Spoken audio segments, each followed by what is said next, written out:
ये बातें है पुरानी।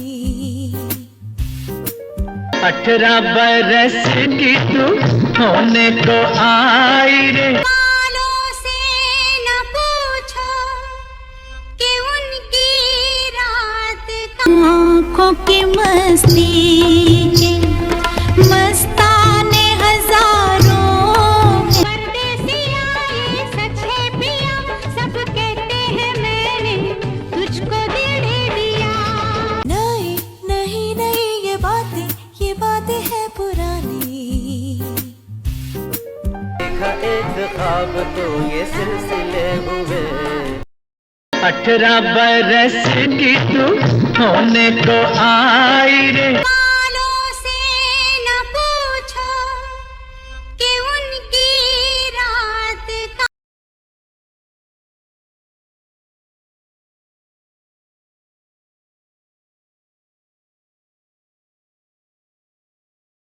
दोस्तों, बॉलीवुड के इतिहास में अगर किसी अभिनेत्री को सबसे रहस्यमयी, सबसे आकर्षक और सबसे ज्यादा चर्चित कहा जाए तो वह नाम होगा रेखा।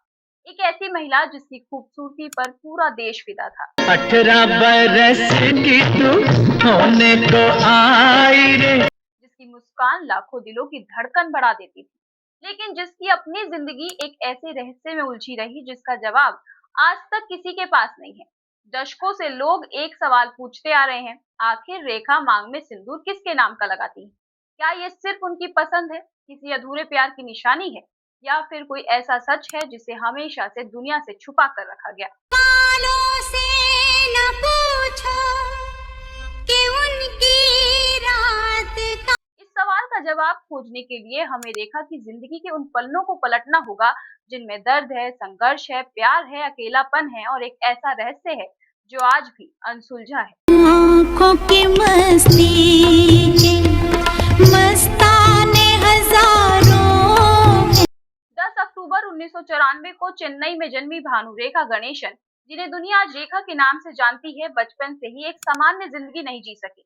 उनके पिता दक्षिण भारत के मशहूर अभिनेता जेमिनी गणेशन थे और उनकी मां पुष्पाली एक अभिनेत्री थी। लेकिन रेखा की जिंदगी की सबसे बड़ी विडंबना यही थी कि उनके माता पिता ने कभी शादी ही नहीं की थी। इसका असर उनके बचपन पर भी गहरा पड़ा। उन्होंने कई बार महसूस किया कि उन्हें वह प्यार और अपनापन नहीं मिला जो एक बच्चे को अपने पिता से मिलता है।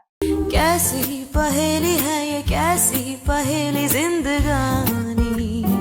जब दूसरे बच्चे अपने पिता का हाथ पकड़कर चलते थे, तब रेखा दूर से अपने पिता को एक बड़े सितारे के रूप में देखती थी। ये खालीपन, ये अकेलापन उनके व्यक्तित्व का हिस्सा बन गया और शायद इसी ने उन्हें भीतर से मजबूत भी बनाया। रेखा कभी अभिनेत्री नहीं बनना चाहती थी, लेकिन परिवार की आर्थिक परिस्थितियां ऐसी थी कि बहुत कम उम्र में उन्होंने फिल्मों में काम करना पड़ा। जब वे पहली बार मुंबई आई तो उनका स्वागत तालियों से नहीं बल्कि तानों से हुआ। हिंदी भाषा पर पकड़ नहीं थी, रंग सांवला था, वजन ज्यादा था और इंडस्ट्री के कई लोगों ने उन्हें यह तक कह दिया था कि वह कभी भी सफल अभिनेत्री नहीं बन सकती। लेकिन शायद यहीं से रेखा की असली कहानी शुरू होती है।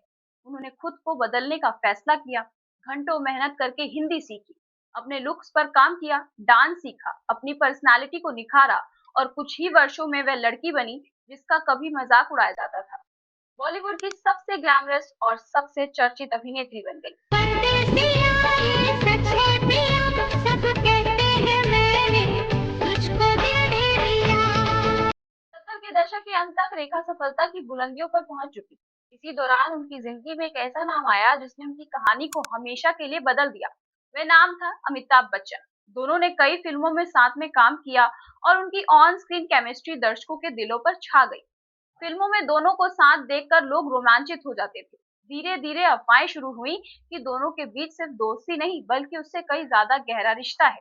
हालांकि कभी किसी ने खुलकर कुछ स्वीकार नहीं किया, लेकिन मीडिया में पत्रिकाएं और दर्शक लगातार इस रिश्ते को लेकर चर्चा करते रहे। जितना लोग जानना चाहते थे उतना ही ये रिश्ता रहस्यमय बन गया। देखा एक ख्वाब तो ये सिलसिले हुए। फिर आया वह पल जिसने पूरे देश को हैरान कर दिया। साल 1980 में एक फिल्मी शादी समारोह के दौरान रेखा अचानक मांग में सिंदूर और गले में मंगलसूत्र पहनकर पहुंची। वहां मौजूद लोग उन्हें देखकर दंग रह गए, क्योंकि उस समय उनकी शादी नहीं हुई थी। सवाल उठने लगे कि आखिर ये सिंदूर किसके नाम का है।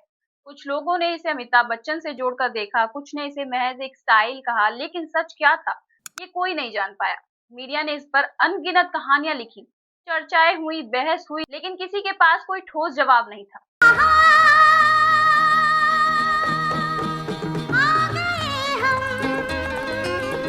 यही वह क्षण था जब रेखा के जीवन का सबसे बड़ा रहस्य जन्म ले चुका था।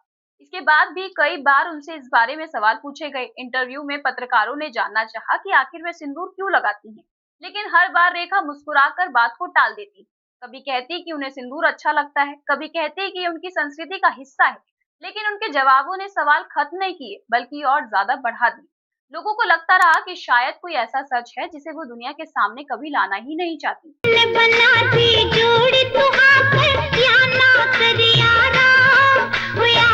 फिर साल 1990 में रेखा ने दिल्ली के व्यवसायी मुकेश अग्रवाल से शादी कर ली। लोगों को लगा कि अब उनकी जिंदगी में स्थिरता आ जाएगी और शायद वर्षों से चल रहे तमाम सवालों का अंत हो जाएगा।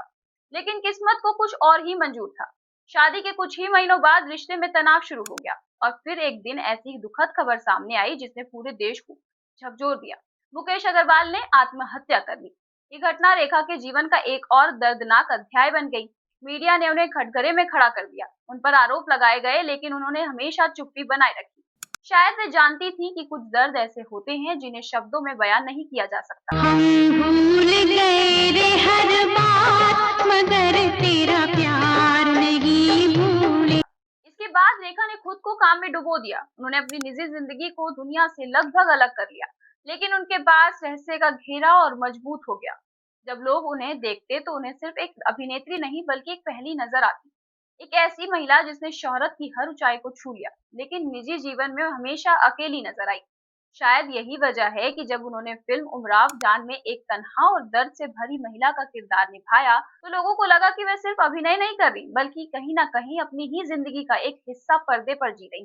चीज़ क्या है आप मेरी जान लीजिए। आज भी जब रेखा किसी अवार्ड समारोह या सार्वजनिक कार्यक्रम में दिखाई देती हैं, तो उनकी मांग में सिंदूर अक्सर लोगों का ध्यान खींच लेता है। दशकों बीत चुके हैं, लेकिन सवाल आज भी वही है, आखिर ये सिंदूर किसके नाम का है? क्या ये किसी अधूरे प्रेम की याद है? क्या ये किसी एक ऐसे रिश्ते का प्रतीक है जिसे कभी सार्वजनिक रूप से स्वीकार नहीं किया गया? या फिर ये सिर्फ उनकी निजी पसंद है और उनकी पहचान का हिस्सा है? सच क्या है, ये शायद सिर्फ रेखा जानती है, और संभव है कि ये रहस्य हमेशा रहस्य ही बना रहे।